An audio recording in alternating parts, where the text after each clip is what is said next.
My name is Khoi and I come from DC Lab from Vietnam. And today I will represent to you the mechanical design of torpedo-shaped autonomous underwater vehicle in military application.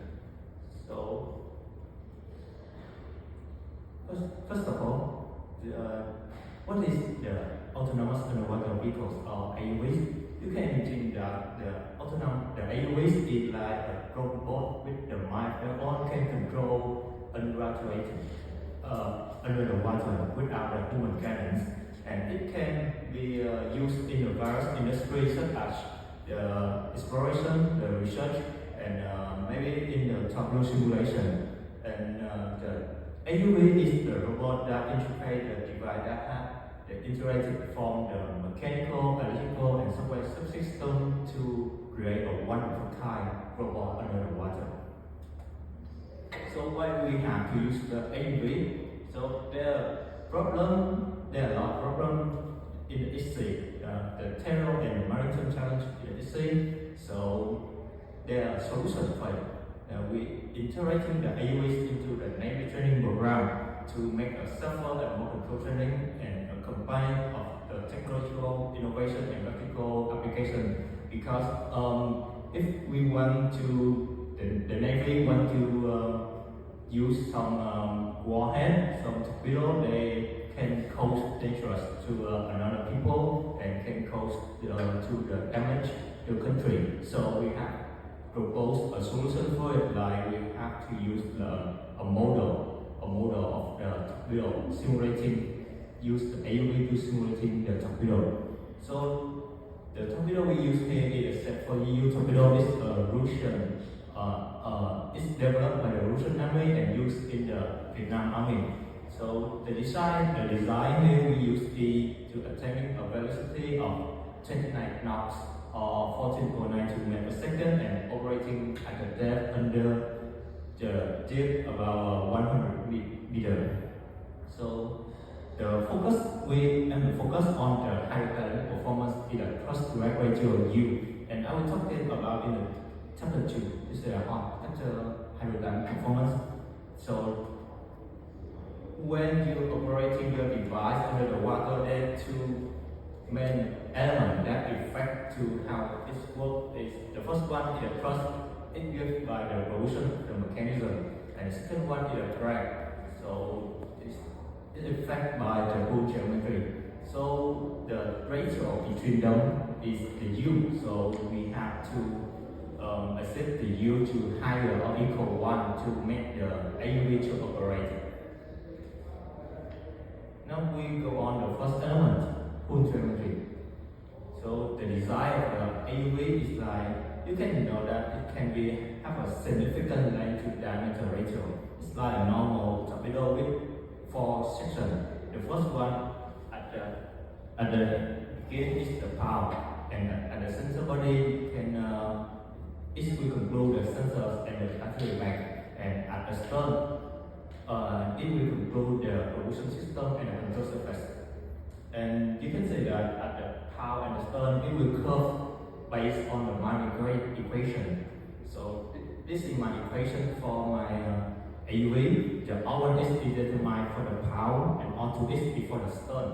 You can say because we have to use this formula to optimizing the drag force under the water, because when you're swimming you can know that when you swim very low because the drag force acting on you is very large. So we have to optimize the geometry to give least drag possible. So this is the data used for my equation, and this applies for the whole geometry with this data. You can see on the screen, and the figure below is the model, 3D model of my AUV. So in electric environment, the drag force have two elements that affect. The first one is the spin friction coefficient. The second one is the rest drag coefficient, CDF and CDB. So we take the element together to have a sum with that, and then we will have a total drag coefficient, CD. So we use this CD to calculate the drag force actually equal to this formula. So we putting all the formula and the whole geometry to the safety simulation to have and simulation the environment when this AUV operating is the hood jet at 100 meter when testing from a steady state to a velocity of 14.92 meters per second. And the figure below I simulate the water when the AUV is operating under the water and simulate the water line acting on this AUV when it moves. And this is the result of my AUV when the speed up from the speed of 0 meters per second to 14.92 meters per second, and the drag force gradually increased to the 47 and 78 Newton. So this is compared to another whole geometry. I don't give it a real visual in here, but you can read it at my paper. As usually the drag force at this, because my AUV is very big. It's, the total length is 4 meter and the diameter is 400 millimeter. So the drag force with this number is very optimized. Then we move to the rotation system. So the issue that when we use the traditional one with the one propeller, you can know that when you rotate in the one axis, your AUV will, because it has a symmetric geometry. So when you rotate at the center, the whole of the geometry will rotate on the motor axis. So the solution is that we use the Khoi rotation, that we use two propellers to rotate in a different revolution. Yeah. So then we will neutralize the torque, the extra torque created by one single propeller. So in the rotation system, we have to main focus on the first is the motor, and the second one is the propeller. So the motor also use the coaxial motor. It's a direct current coaxial motor or DCCM. It's based on the AN11 engine used for the 40U torpedo, and it has a superior power generation close to runner design. You can see this is the specific technical parameter of my DCCM, and it can be dispensed by the coaxial output, and the revolution on each shaft is about 1780 RPM. So the total speed in the two propellers operating in opposite direction is about 25 and 60 RPM. So we move on the design of the propeller plate. So the 60 feet dual shaft propeller that we have two propellers in each direction. So each propeller plate has a diameter about 0.3 meter, and this one cannot surpass 55% is diameter.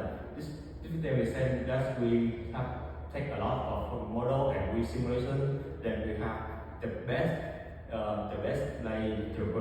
like the diameter of the rotor blades have not passed the 85%. So here is the 0.34 meters. So we choose the diameter about 0.3 meter. So you can see that the propeller is just like airplane wings when we cross it. We have a cross section of the rotor. It's just like wings on the airplane. So each section of that we use an aircraft F4 equation. In here we use the NACA 0054 diet F4 equation.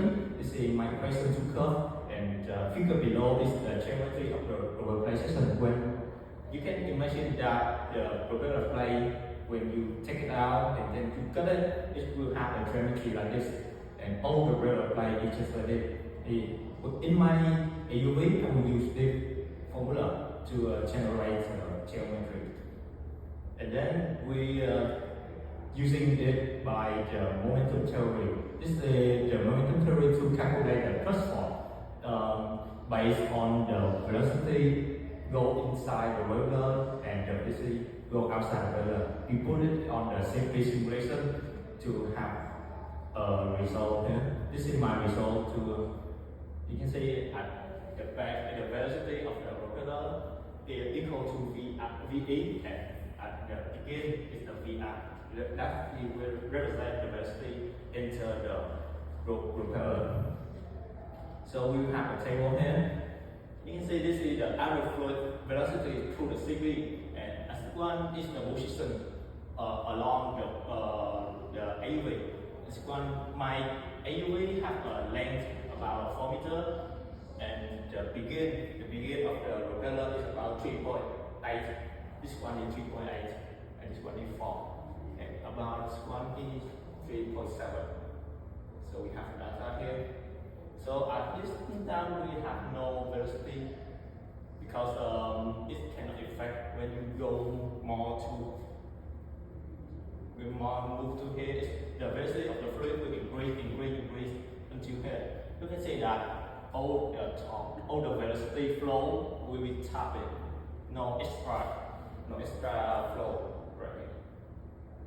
So based on this, we chose at the position is 3.8. The velocity is equal to 3.1, and for the velocity around 60 meters per second. So we take it into the momentum theory to have a thrust force is about 70 meters.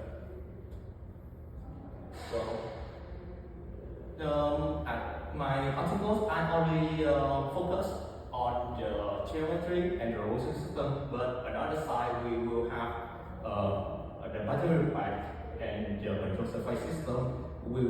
I illustrate it on another paper, so I demonstrate here. On here we only focus on the thrust ratio only. So the main point is that we have to consider the yield must be higher than 1. So we take the max thrust force and max drag force and we divide it together to have a number about 1.86. So it's of course it's larger than 1. So my AV is operating. Okay, I can consider when the max thrust force is divided to drag force is equal to 1 is okay. It can operating okay. Now, conclusion that we apply the safety to the result of the continuity and the propulsion system to end the thrust ratio U is larger than 1. So, and here I give you this number already. Yeah, so I can conclude it. It's super because some articles that they have the drag force and the thrust force is like when you said like the drag force I have is around 47 and 78, but another article so that the thrust force is only about 5,000 newton. So it's larger than 1, but it cannot speed up directly. Yeah, it has to take a long time to speed up from 0 to the desired speed. So we have to have a lot of thrust force to generate at the beginning, then it will be really time by time. So, yeah. So the limitation of my articles is that the data I only provide are found on simulated data because we don't have so much time and don't have too much budget to develop a real system because it's very big. So it's not have no practical model for direct design version. So in the future, I will construct a real model one.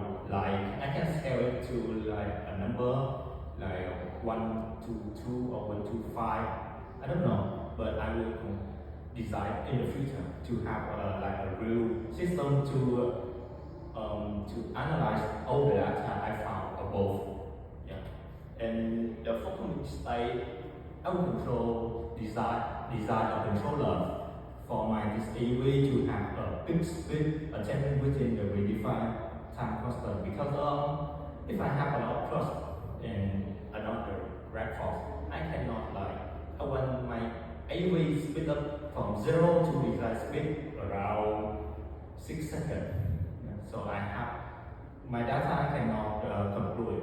It is based on the controller of the speed of the motor to have that second. So in the future articles, I will design a controller to have a speed of from 0 to 14.92 meters per second in 6 seconds. also that I can design a controller to align my this AUV along the specific trajectory. I will design like the trajectory from here to here, and it has to follow. Yeah, instead of focus mistake. Okay, so in conclusion, all my articles is about the design of the AUV mechanical to have U larger than one. Yeah. That's all. Thank you for your attention.